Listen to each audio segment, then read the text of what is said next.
สบายดีมาฮอตแล้วเด้อคีย์บอร์ด PSR SS 720 Plus เนาะมีไม้บวกขึ้นมาเพิ่มบัดนี้อ่าตัวนี้หันต่างจากตัวเก่าแน่ใดเดี๋ยวจะมาอธิบายให้ฟังเด้อเนาะเพราะว่ามันจะมีฟีเจอร์ใหม่เข้ามา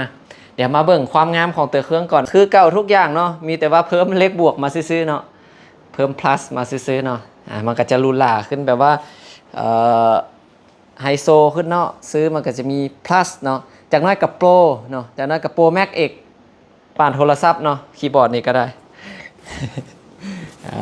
งามๆแบบนี้เลยเนาะสำหรับใครที่ใส่ซีรีส์เก่าอยู่เนาะบ่ต้องเสียใจเด้อเนาะกับบ่ได้แตกต่างจากเก่าหลายเพียงแค่ว่ามันอัปเดตเพิ่มมาบางสิ่งบางอย่างเป็นต้นก็คือตัว plus นี่จะมีบลูทูธมาให้คือตัวรุ่นอ้ายของมันเนาะคือตัว920เนาะสามารถเชื่อมต่อบลูทูธเปิดเพลงฟังเพลงได้แล้วแล้วก็จะมีฟีเจอร์คือกับตัว920ต่างแต่ความจำซื้อๆแบบนี้นะตัวใดที่ซีรีส์เก่าบ่มีมันจะเพิ่มมาให้มีคือกับตัว920นี่เนาะแต่ก็บ่ได้แตกต่างกับหลายดอกเนาะโอเคตอนนี้กำลังลงเสียงแซมลงเสียงแซมแล้วก็จะจัดส่งให้กับลูกค้าเด้อเครื่องนี้มีคนเอาแล้วก็คือจะเป็นอ้ายวันไซเนาะบ้านสีพรมเมืองคูนแขวงเสียงขวางเนาะเพิ่นโทรมาสั่งทุกมื้อโทรมาถามทุกมื้อเนาะเพราะว่าเครื่องขาดได้เกือบ 2-3 อาทิตย์เนาะตอนนี้เครื่องมาฮอตแล้วหากก็มาฮอตเครื่องเดียวล่ะสิได้ส่งให้เพิ่นก่อนเนาะเพราะว่าเพิ่นเป็นผู้จองผู้ทำอิฐเลยแล้วก็มื้ออื่นมาอีก 2-3 เครื่องหลังจากทยอยส่งให้กับลูกค้าเด้อเนาะสำหรับลูกค้าท่านใดที่ยังอยากได้ SX 920นี่ก็ทักมาเด้อตอนนี้มีคนจองแล้ว3เครื่องยังเหลือเครื่องเดียวแล้วก็ยังจะมาอีก5เครื่องเนาะกำลังทยอยมาเพราะว่ามันจะบ่ได้มาบัดเดียวเพราะว่าหากก็เปิดคนส่งเด้พักปีใหม่ลาวเนาะปีใหม่ลาวปีใหม่สากลแล้วก็พักปิดหมดเลยกะทยอยเครื่องมาเท่าน้อยเนาะเครื่องนี้หั่นเดี๋ยวจังน้อยก็จะเกี่ยมฝากไปสวรรณเขตเนาะลูกค้าเพิ่นสั่งมาให้ฝากวันที่22เนาะฝากไปสวรรค์เนาะตัวนี้มันฝากไปปากเซเนาะ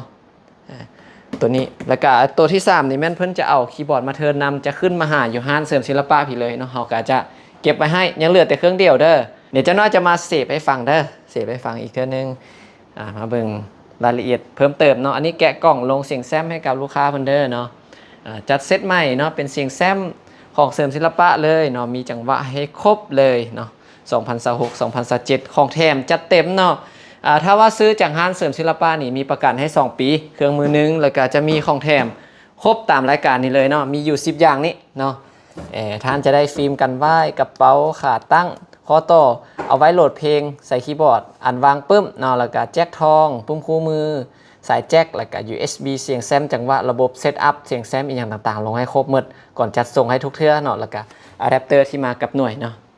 ก็คือจะละเอียดประมาณนี้เลยทุกๆเครื่องที่เราจะฝากให้กับลูกค้าเราจะติดตั้งเสียงแซมเนาะให้ครบเป็นเซตของเราเลยแต่กรณีคือลูกค้าบางคนมีเสียงแซมของตนเองแล้วกับข้าพเจ้ากับโบได้แกะกล่องลงให้น้อยเพิ่นไปว่าให้เพิ่นจัดการเองแต่ว่าส่วนหลายเกือบ 90% ละแม่นจะเฮ็ดแบบนี้หมดเลยเพราะว่าลูกค้าบางคนเพิ่นบ่มีเสียงแซมเราก็ต้องได้เซตใส่ของเรามาเลยเนาะเราก็ลงแถมใส่ USB ให้ตอนนี้ก็ลงสำเร็จแล้วเนาะเดี๋ยวเราจะมาลองทดสอบมึงเด้อทดสอบมึงก่อนเนาะอันนี้เป็นเสียงแซมใหม่เด้อจังหวะลงให้ครบหมดเนาะจะมีอยู่10 ป่ายกว่าซองเด้12 13กว่าซองจังหวะเพลงใหม่ๆมีครบอยู่ในนี้เดี๋ยวข้าพเจ้าจะลองกดตัวนี้ให้เบิ่งนะอันนี้เป็นเพลงใหม่รวมอยู่ในนี้เด้อพวกสมชายวังสะพุงบ่ละมาดอารมณ์พวกห้องอ้ายสิไต้ว่าอีหยังมีครบหมดเนาะเพลงเก่าๆก็ยังครบเด้อเนาะเพลงเก่าๆฮิตๆแล้วแม่นอยู่ซองตัวข้างๆนี่เนาะที่ติดตลาดช่วงปีกายแต่ว่าช่วงปัจจุบันนี่แล้วแม่นอยู่นี่หมดเนาะเดี๋ยวข้าพเจ้าจะลองกดเบิ่งตัวนี้ให้เบิ่งเอาห้องอ้ายสิไต้ว่าเวอร์ชั่นเฮาเสพเอง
ประมาณนี้เนาะ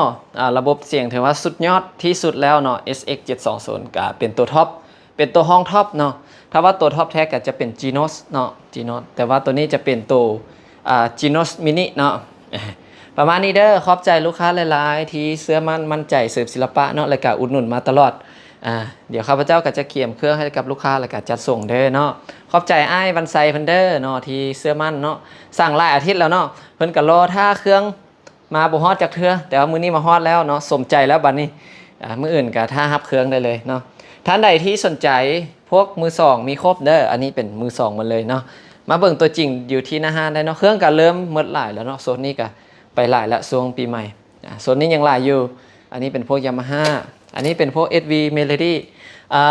ข้าพเจ้าย้ำคืนเด้อเนาะอยู่ห้านเฮามีคีย์บอร์ดทุกยี่ห้อเนาะมีทั้ง Roland Koch Yamaha Melody Kurtzman เนาะถือว่าแบรนด์ดังๆแบรนด์ที่คุณภาพมาตรฐานสากลเขาจะเอาเข้ามาเมดเนาะแต่ส่วนว่าไผ่มักแบรนด์รุ่นใดหันมาลองสัมผัสบนตัวจริงเลยเนาะมาเทียบเอาเนาะโอเคขอบใจเด้อบ๊ายบายเด้อ